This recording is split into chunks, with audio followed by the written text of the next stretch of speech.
Were you, I mean, who were you up against? Because I know, I mean, with a business category, it must have been extremely diverse, wasn't it? It was really hot. Like, a lot of people doing amazing work. Yeah. Was there anybody else in the events business? No, just me. And that was the thing. I didn't even think that it would be possible for me to win, because I just felt like some people downplay all the efforts that we make while producing events. Some people feel like, is it not just to call vendors? Sorry to question, which is why I actually asked this question, because, you know, a lot of young people tend to want to do a lot of these unconventional businesses now, you know, starting clothing businesses, getting into events, hair, makeup, you know, but you also find that a lot of the people in charge of the country, basically, who make policy for these businesses to thrive, don't necessarily get it. You know, they still believe in the traditional way of, you know, making money. Are you selling hair, making money? You know? So, how have you been able to now just stay the course? You know, because I mean, I was with a couple of friends yesterday, and they complained about taxes constantly, about how they get an envelope every other week saying this one is for TV license, this one is withholding, you know, there's all of these things, you know, and your business is just starting. How have you been able to continue? Okay, so thankfully, the job, it pays itself, and I'll say this because every time you get a client, you know that certain things are going to be sorted from these fees. The fees are being paid to you, and the mindset I have, I've always said that, and that has always helped me, because when I started, I said, you know what, you're starting this business, you're coming in not just as an event planner, but you're coming in as an extraordinaire. You're going to make sure that for every job you do, you're targeting getting clients from the job. So every time I put in my efforts, I say, okay, you know what, this is how much you are charging, and you're charging decently well. When I get a client, I know that certain fees are being paid for, so I don't have to worry about whether or not I don't get that next one. And obviously it happened over time. It wasn't like I just started and immediately money started coming in. But for the kind of event in the industry I'm in, I didn't just start off by having an office in Parkview. You know, I started off first of all by starting from my room, you know, doing a few big jobs. Afterwards, I said, okay, you know what, my big clients can't come to my house, obviously, get a small space. So I decided, okay, you know what, get an app. So obviously, over time, it starts getting better. So there's no pressure really from the beginning, but because I knew the standard and the level I wanted, I want my company to be internationally recognized. I want to be able to, you know, have people of, you know, working like top government officials and top people come to my company and say, wow, this is an amazing, you know.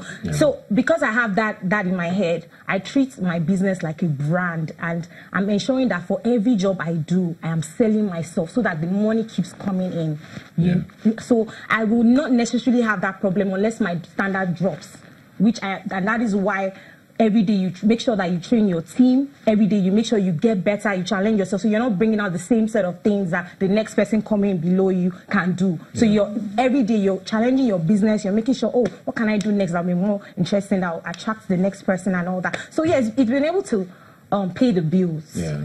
Which is very, very important. What I get from what you're saying, basically just planning, being able to plan properly. Yes. Don't be too greedy. Don't go with the process. I always tell people, don't just assume that immediately you come, you're going to get the biggest clients in the world. No. Do you understand? You start small and gradually, and put in more. So for me, I put in more effort than I was even paid for. People used to think I was crazy. Why you spend it? These people are not celebrities now. What's the problem? But you know that you're selling yourself to many people coming in for your event, so you don't know who is who will meet you and all that. So Let's take a quick break now. When we come back, we'll just conclude very quickly and find out from them the advice for people who are hoping to win the Future Awards this year, since they are now, you know, alumni. All right, we'll be right back.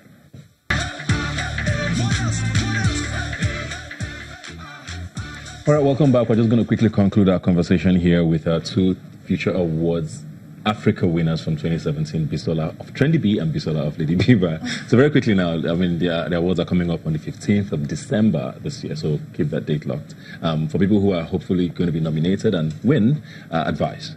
Okay, my advice would be keep doing what you're doing. Like, it's not about winning the award. You know, it's about just honing your craft and just making sure that everything that you do is excellent, because Nigeria, it's hard to be like that. You have to insist you have to insist on excellence. And I would say, don't be afraid to sell yourself. Yeah. Don't be afraid to for a long time, I didn't used to put myself out there, but don't be afraid to go out there and say, this is what I do, and this, because how will people know you? Yeah. Yeah.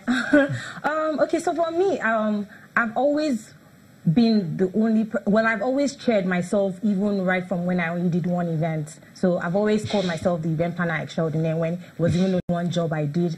So getting this, being recognized by other people and other people actually saying, yes, you are actually an event planner extraordinaire, was major for me. It actually really boosted my ego. It made me feel like, you know what, you're doing great. Just make sure that you don't let these people down. So getting nominated was a big honor, and it just made me see that, you know what, you have to now make sure that you don't let these people down, build more on your brand, become better, put out more quality stuff, and also make sure that you empower as many people as you can, so that the event industry can even be looked at as, yes, we can get more nominees from the event industry. We can trust whatever it is they're bringing to the table. They are better people. They are good people there, you know? So for me, I felt like it made me more responsible to not just be Solar Bora, but the event industry. And I know that many more will come from there. So, yeah. Thank you very much. I think that's a very good place to wrap it up. Yes. Good luck with everything. Hopefully, less crying to your mom about the business. And once again, just to remind you, please go to thefutureafrica.com/awards and nominate anyone who you think is eligible between the ages of 18 and 31.